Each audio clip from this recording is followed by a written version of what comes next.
Эфирибизди улантабыз. Биздин алгач конокторубуз биздин кесиптештерибиз НТ Спорт каналынын башкы редактору Гүлзада Жолдошова жана баяндамашы Эркин Абдуллаев. Саламатсыздарбы, кутмандуу таң. Саламатсыздарбы. Жакшы эле болдуңуздар. Жакшы. Спорт жөнүндө кеп салабыз бүгүн. НТ Спорт тууралуу кыскача маалымат. Алгач ушул бизди көрүп жаткан көрөрмандарыбызга кутман таң каалайбыз. Ошондой эле сиздерге дагы ушул таңертең жагымдуу маанай ушул жумрай журтка арнап жатасыздар.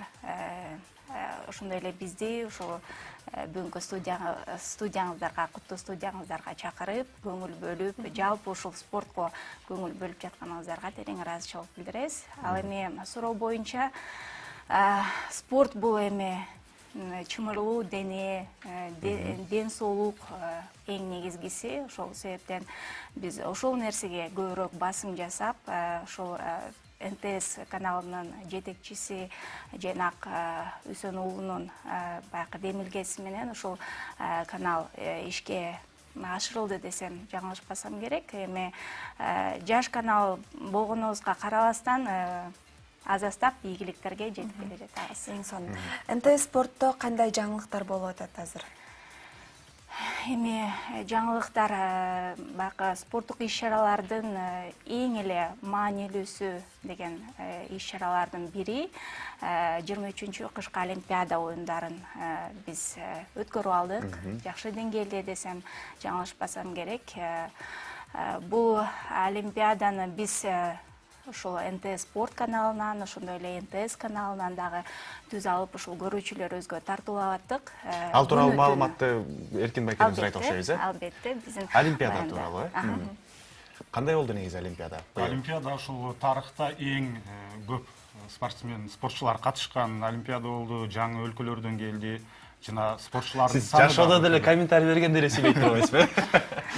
Ошондой болду дагы, анан эң суук Олимпиада деп айтып атышат. Жада калса Россияны мисалы үчүн баары ойлошот, суук деп. Орустар дегенде, Россия дегенде аюулар жүрөт көчөдө деген ошондой дагы стереотиптер бар да, мисалы үчүн батышта. Чындап келгенде ошол Сочиде 4 жыл мурда анчалык суук болгон эмес да. Ал эми ошол Пхенчханда андан да суук болду. Анан өзгөчөлүк ошол Россия курама командасында бир топ маселелер болуп допинг боюнча. Ал жактан Россия өзүнүн атынан эмес, ошол Олимпиада комитетинин атлеттери болуп катышты дагы. Ал жакта ошол башка өлкөлөргө мүмкүнчүлүк түзүлдү да. Биздин Кыргызстандын атынан биз билген боюнча маалымат болсо 2 спортсмен катышты. Евгений менен Тариел Жаркынбаев. Кимис үчүн бул биринчи Олимпиада болду, кимис үчүн бул баягы эле катышып жүргөн Олимпиадалар болду. Тариел Жаркынбаев үчүн биринчиси болду. Ал Кыргызстандын желегин ачылуу аземинде желбиретип чыкты. Кыргызстандын кийимдерине өзгөчө суктангандар дүйнө жүзүнөн соц тармакта тим эле калпагын кийсек болот экен деген ошондой сөздөр аябай көп болду да. Анан Тариел Жаркынбаевдин бирок спорттогу өзүнүн көрсөткүчү жакшы болгон жок. 80 спортчу катышты лыжа жарышында. Ошонун арасынан ал 78-чи орунду алды. Бирок катышкандардын арасынан бир гана ушул Македония өлкөсүнүн өкүлүнөн өттү да. Ал эми дагы бир катышуучу ал жүрүшкө чыкпай калып, ошондуктан 78-чи орун болуп калды. Жакшы болгон тур, 2-нчи орунду алган тур. Ошентип эки атлетти артта калтырды. Ал эми Евгений Тимофеев болсо, ал азамат дешибиз керек. Биздин Кыргызстандын азыркы кышкы спортундагы абалын эске ала турган болсок, ал 108 спортчунун ичинен ошол слаломдо ал жанагы ылдый түшкө элек эмеспи, тоодон ылдый тоо лыжасында. Ошондо ал 40-чы орунду алды. Бул өзүнүн максаты, ал жерде ачык эле бияктан кетип атканда айткан, мен байгелүү орун үчүн бараткан жокмун деп. Атаандаштык болуп көрбөгөндө күчтүү, ошол эле Клейбо ал жерде ушундай баарынан биринчи болуп келди да, өзгөчө көрүнүш. Анан ошонун арасында 108 спортчунун арасынан 56-сы финишке жетпей түшүп келе жатып кулап калды. Биздин экендеш Евгений Тимофеев ал ошол жерден жай болсо дагы финишке жетип 40-чы орунду алды да. Эң сонун азаматсыздар. НТС спорт телеканалында эмгектенесиздер. Өзүңүздөр спорт менен таанышсыздарбы, машыгасыздарбы? Албетте, биз баягы ушул спортту сүйүүгө бардык көрүүчүлөрүбүздү, жумрай журтту чакырып аткандан кийин сөзсүз түрдө өзүбүз дагы машыкканга убакыт бөлгөнгө аракет кылабыз. Кайсы түрү менен алектенесиз? Өзүм Чач кесүү боюнча мастер спорт. Жок.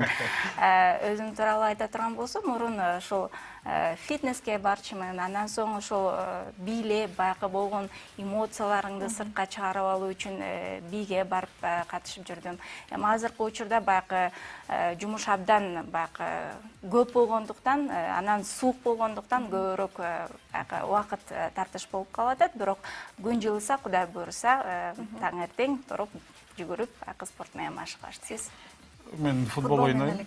Футбол менен бул ар кайсыл спорттун түрүнө мындай басым жасаганга аракет кылам. Мындай командалык оюндардан футбол, андан сырткары шахмат ойногонду аябай жакшы көрөм. Шахмат ойноп турам, өзүм ушундай атаандаштарым бар.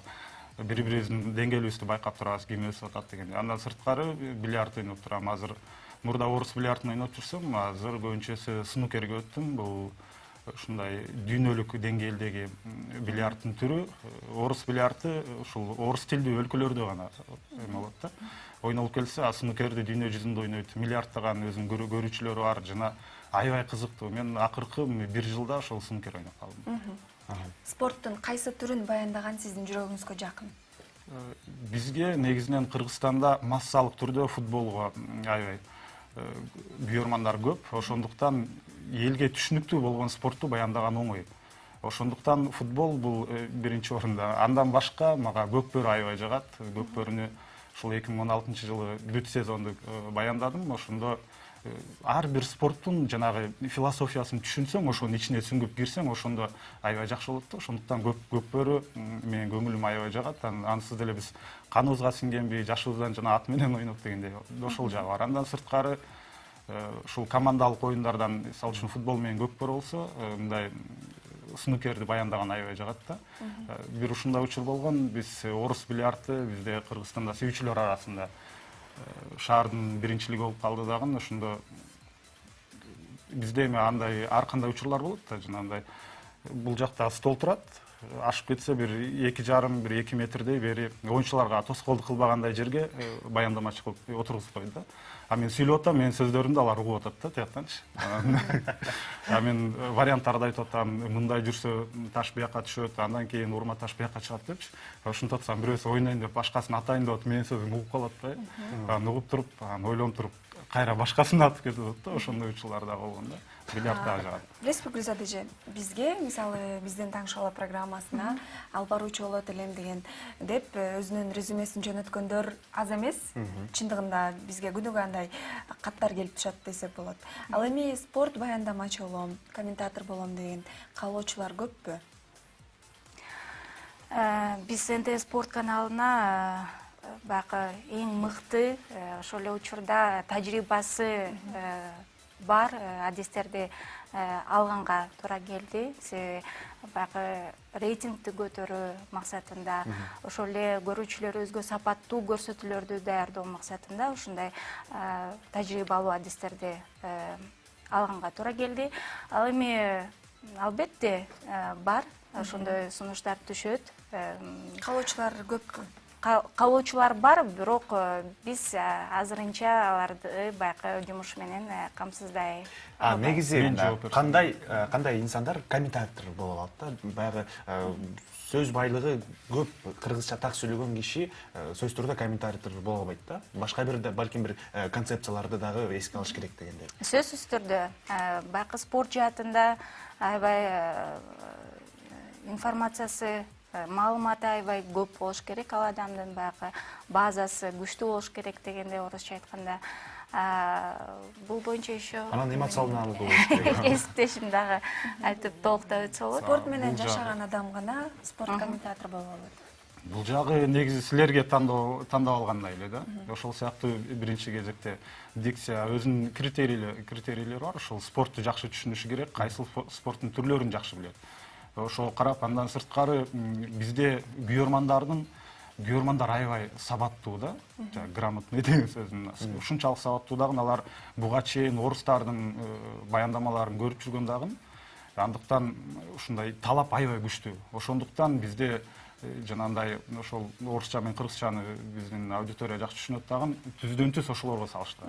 Биздин атаандаштар кыргыз тилдүү комментаторлор бири-бери менен эмес, биз бардык Кыргызстанда кайсы спорт каналы болбосун, баары ошол Россиядагы каналдар менен атаандашабыз да. Ошондой эле толуктап кетчү нерсе бул жерде мисалы үчүн баягы спорттук дүйнөлүк масштабтагы спорттук иш-чараларда сөзсүз түрдө баягы алдын ала бизге маалыматтар берилет да. Мисалы үчүн ошол эле олимпиаданын жабыл аземи туурасында айта турган болсок, ошол жерде бизге атайын маалыматтар берилген да, алар толук ойдон англис тилинде келет да.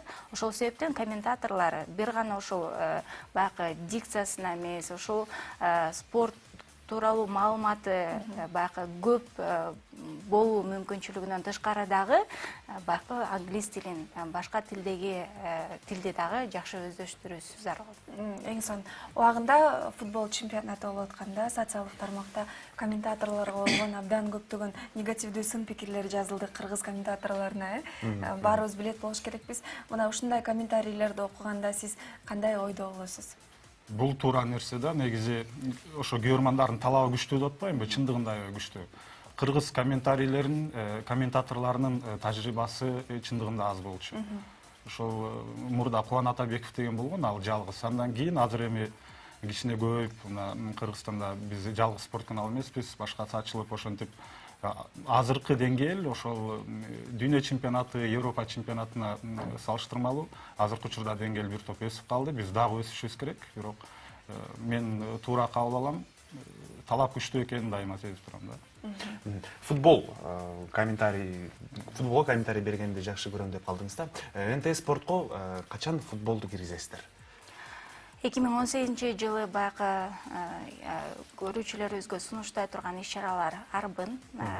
Алардын ичинде баягы футбол дагы сөзсүз түрдө бар. Анткени баягы бизди көрүп жаткан көрөрмандардын көбү бул мырзалар эмеспи? Ошол мырзаларга лайыктуу спорттун түрлөрүн сөзсүз түрдө сунуштайбыз, тартуулайбыз көрүүчүлөрүбүзгө. Андан тышкары ошол биз бирден бир максатыбыз бул баягы элде ушундай бир түшүнүк бар экен да, спорт каналын бир гана мырзалар көрөт дегенчи. Бирок ошол стереотипти биз жокко чыгарып, айымдарыбыз, апаларыбыз, аталарыбыз, жада калса кичинекей бөбөктөрүбүзгө дагы арнала турган көрсөтүүлөрүбүз бар. Мына ошол стереотипти жокко чыгаруу, баягы аудиториябызды кеңейтүү бирден бир максаттарыбыздын бири. Спорт бир гана мырзаларга тиешелүү эмес да, спортту баары сүйүшү керек. Анткени биз ден соолугубуз чың болушу үчүн, өмүрүбүздүн узун болушу үчүн биз сөзсүз түрдө ошол спорт менен ар убак машыгып турушубуз керек. Сиз футболисттердин бардыгын билет болуш керексиз. Баарын билүү өтө кыйын. Адресине чейин, үйүнө. Бут кийиминин өлчөмүнө чейин билип, анан андайлар да бар, боюн узундугу, салмагынчы. Бирок баарын билүү өтө кыйын. Бирок бизге азыр интернеттин заманы, биз көрүүчүлөргө караганда көбүрөөк бизде маалымат болушу керек. Ошондуктан аны албетте колдонобуз. Бирок аны туура колдонгонун билиш керек да. Мисалы үчүн бир 10-11 класста калькулятор колдонсоң, баары бир жанагы тамырчы, анан бөлчөбөк дегендер бар, ошолордун ичи. Ошол сыяктуу бизге жардамга келе турган нерсе бар. Анан бирок көп эле билебиз. Сиз өзүңүздүн жумушуңузду сүйөсүз. Эң башкысы ошол да, мен өзүмдүн жумушумду аябай сүйөм, ошондуктан ырахат алам да. Ал эми биз эфирди жыйынтыктайбыз. Сиздерге чоң рахмат. Келип ушундай жакшы комментарийлерди берип кеткениңиздерге.